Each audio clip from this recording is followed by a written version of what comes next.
Episode 4, Lessons from a Hurricane, Security. Yeah, security.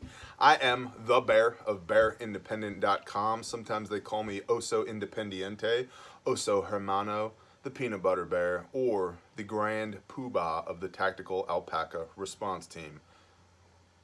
A title I wear with pride. We're talking about security today. These are lessons that we have learned from myriad deployments to disaster-affected areas, most lately Hurricane Michael, Panama City, Florida, with the mighty Reverend Gilbert of nightrunners.org and all of our dozens of volunteers from Bear Nation. Clap it up. These guys are awesome. So, security should be an obvious thing, and it's one of these things. Man, there's just no gray area on this. You either have people that are clueless. They don't know anything. They're like, if something bad happens, I'm just going to poke them with a spork. Like, that's not a security plan. And then you've got this. All right, guys, listen up. Here's what we're going to do. When the toddler has to use the potty, I want 3 men on the toddler at all times, points out, hardened up. I want an OP up here in the sandbox. We need to be able to see for at least 50 meters in every direction. Any mom with a stroller is suspect. It's like, bro, simmer down. We're at the playground, okay? Simmer down. So, go to bed. Where's the sweet spot? Well, as we've been talking about, practice the problem. Learn by doing. Do the things. It's one of the greatest gifts of these missions is that we do the things. And we do them in such a way that we serve our Creator, we serve our fellow man, and then everything else is training. And as I've talked about in an episode before now, what better group of guys, okay? We had 6 Marines, 4 soldiers, 2 squids, 2 airmen, 2 federales, a handful of cops, a paramedic, an EMT, myself, the Rev who's had 27 disaster relief deployments. I mean, I don't even want to think about how many years, probably centuries of deployment time we had on site, just within this group of people. You want to talk about security? We had security. We had damn good security. And shout out to our brother. I'm not going to OPSEC you, but shout out to our brother who led the security team, and then all of our brothers on the security team. You guys were tremendous. And in fact, we even had a couple of sisters on the security team, so shout out to you as well. But, man, it's one of these things that all preppers take for granted. Stop it. You are no longer allowed to take security for granted. Why? Because you haven't practiced it. Have ya? Okay, cool. Security. Who's your security team? Well, we only have 4 people on our team. You're all security. You don't have enough mass in your team. You don't have enough bodies in your team for everybody to not be security. And understand this. When you're in a hostile environment, and we can define hostile environments however you want, it's going to change based upon your situation and who you are and your geography and your topography and blah, blah, blah, blah, blah. Yeah, MET-TC dependent. Who's your security? When you only got a handful of people, if we have to stop to pee, this is a security issue, okay? If we have to fill our canteens, this is a security issue. It's all security, baby. Everything we do requires an element of security. And so this is one of the reasons that teams, tribes, mags are good. Because at some point, right around 24 people, you start to hit a critical mass where we can have dedicated security people. That's good. Who are they? What kind of training do you need? Man, as I said, we have been blessed on these missions to have just cream of the crop operators. Guys who know what they're doing, guys who have fired their weapons in anger, guys who have been there and done the things and have all the things to show for it. And, you know, and law enforcement officers and federal officers and federal agents and contractors and just guys and girls who have done it. If you have guys and girls on your team who have done it, that's a good place to start. Now, you don't end there. Those guys and girls who have done it, the onus is on them to train up everybody else to a basic level of proficiency. When I say basic, what I mean here is that every single person on your team should be able to use one of these and should be able to use one of these, okay? In fact, real quick, I'll hit you with this. My barrier to entry into one of our teams is you got to be able to shoot a rifle. And by shoot a rifle, I mean iron sights hit a paper plate at 50 yards with a 30-round magazine every round, okay? You got to be able to shoot a rifle, and you got to be able to work a shovel, because those two things is kind of, it's the militant farmer concept, right? Work a shovel, run a rifle, and have a year's worth of food. And I would really love it if you had line gear too, you know, belt, chest rig, rucksack. What do I do if I'm 87 years old? Okay, you're in charge of fixing the socks or pressure canning or watch the toddler or whatever. Figure it out. Grandma up the hill, she's 80 years old. She's totally badass. So there's days she's got more energy than I do. So age is just a number, ladies and gentlemen. But security, everybody's got to be able to run a rifle. So even if you have been there and done that, and okay, you're de facto part of the security team, the onus is on you to bring everybody else to a basic level of proficiency so that it doesn't rely completely on you, okay? So who? Okay. Now, watches. Who's taking watch, right? If everything we do is security, that means we need watchful eyes around the clock. Who's doing what when? How are you going to break up the watches? Typically, we do 2-man teams, 2 hours, right? So over the course of an evening, we have 4 to 5 teams, 2-man teams, in the area that we are operating in. We have, it's a see and be seen mission. Now they have radios, and we have a lead security guy, and boy, we got tons more people, in the men's dorm, in the ladies' dorm, in the everywhere.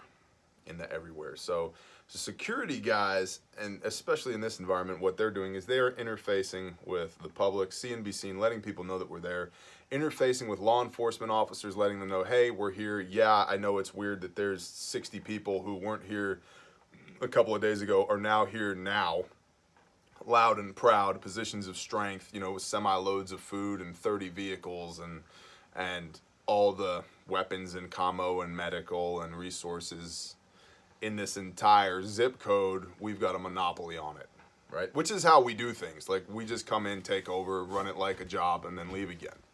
It's what we do. And in fact, it's been cool talking with a lot of these vets. They're like, man, how do we do this thing? I'm like, it's a mission. They're like, yeah, but do we have that? Yeah, we have that. It's a mission. Okay, well, what about that? Yeah, it's a mission, bro. Yeah, but who's going to watch it? It's a mission. It's like, One guy said to me, man, I won't OPSEC you, brother, but I remember specifically who it was. He said, this is just like being deployed with all the good stuff and none of the bad stuff. I was like, that's awesome. That's like the greatest compliment I think I could possibly get. That's awesome. So, watches. Who's going to run the watch, right? Who runs it? Who's performing the watch? How long are they? And what is your area of responsibility for this watch? Okay? I like 2-man teams, and I really don't like one guy over here and one guy over here. I like 2-man teams together. Now, depending on the size of the area you're trying to control, that's probably not going to be enough. You got to figure that out now. What's the loadout? For us, doing what we were doing, it was your EDC, which is, a pistol and at least one reload, some medical. I'm a big fan of having a tourniquet on me. You guys know this. I always have a tourniquet on me right there in the pocket. There's a cat tourniquet. This is a Gen 3. We are including Gen 7s in the bare facts and the bare minimum kits. But, what do you do with the 40 million let's be honest. What do I do with the probably 40 Gen 3 tourniquets that I have? I'm not replacing them. Like, those are mine. I'll keep them. Here's another one, right? Here's another one. Here's another. Oh, that is a Gen 7. Okay, well, I've replaced some of them. But anyway, basic EDC loadout. Pistol and reload, tourniquet, lighter, flashlight. Flashlight is big at night, so you can look into the dark spots. Hey, you, get on the ground, right? So you can do that. a notepad and a pen for taking notes, writing down useful things. That's a very cop move, but you know, it's good. And commo, a radio, one for each man or woman, and one for the team leader. Okay, and to that end, what are the ROEs? Good, we're all carrying pistols. Do we go, get on the ground? No, that's not how we start the conversation, right? Right, which is why it's really good to have trained people. What are your ROEs? You know, for this mission in this environment, it's a see and be seen. Interface with people. Because we've had people drive by at 3 o'clock in the morning and start eyeballing our stuff until they realize that, hey, not everybody's asleep. And then literally the tires squeal and they drive away. Good. You light them up with a flashlight, you got very few problems now. Most troublemakers don't want any trouble. They're not interested in a real conflict. They're just not. They want easy targets. They don't want 60 people who are squared away and hardened up. They don't want that. And so just letting them know, hey, we're squared away and hardened up, that tends to solve the problem in the environments that we're operating on in these mission charitable relief missions that we're doing. But for you, in your environment, you're without rule of law, WROL, SHTF, end of the world as we know it, whatever. What are your ROEs going to be? And is everybody on the security team trained up in these ROEs? Part of this, too, is like I just said, see and be seen versus gray man, okay? Maybe not everybody needs to be seen. Now, in a rural area, that could be dedicated security personnel on property, hardened up around the fob, and then patrolling elements as well. It could be LPOP, which you know is in place, but nobody else does, and they don't know where it is. It could be in an urban environment. It could be somebody functioning as a gray man who's a sleeper, or a couple of them, where they have no outward appearance of being a security person, but the moment you need them, they are there, and they know when to dive into action because you've established the SOPs and the ROEs. Things to consider. And then how does that differ static versus dynamic? Static, here on base, man, like, this is what we need to happen, this is what we're doing. Okay, no problem. Dynamic, we go out into the world and we start operating on somebody else's turf. Now what does security look like? Is what we talked about in our commo, or I'm sorry, not our commo, but we addressed this actually in our gray man as well as our convoy tactics. What does that look like security-wise out in the world? See, it all plays together. Like, all of this stuff informs the other stuff, which is why it's so valuable to come and do these things with us. Because it's like trying to describe an individual arm of a spider without acknowledging the other 7 arms and the head and the body, and right, it's all part of the same organism. So yes, they are individual, there are individual facets to this, but they all inform each other, they're all tied together, they're all part of a cohesive action plan to accomplish good on target, right? That's what we're here to do, right? So mobile security is actually different the way that we present, right? Because we're there to be a blessing to people, but the moment things go sideways, now it's break contact, create space, build hedges, if needed. Like, and we've never, by the hand of the Most High, had to present a weapon. We've never had to break contact. Praise the Father. But that doesn't mean that we don't have SOPs and ROEs, okay? And then lastly, as I kind of touched on earlier, here's a piece of duct tape that was stuck to my desk.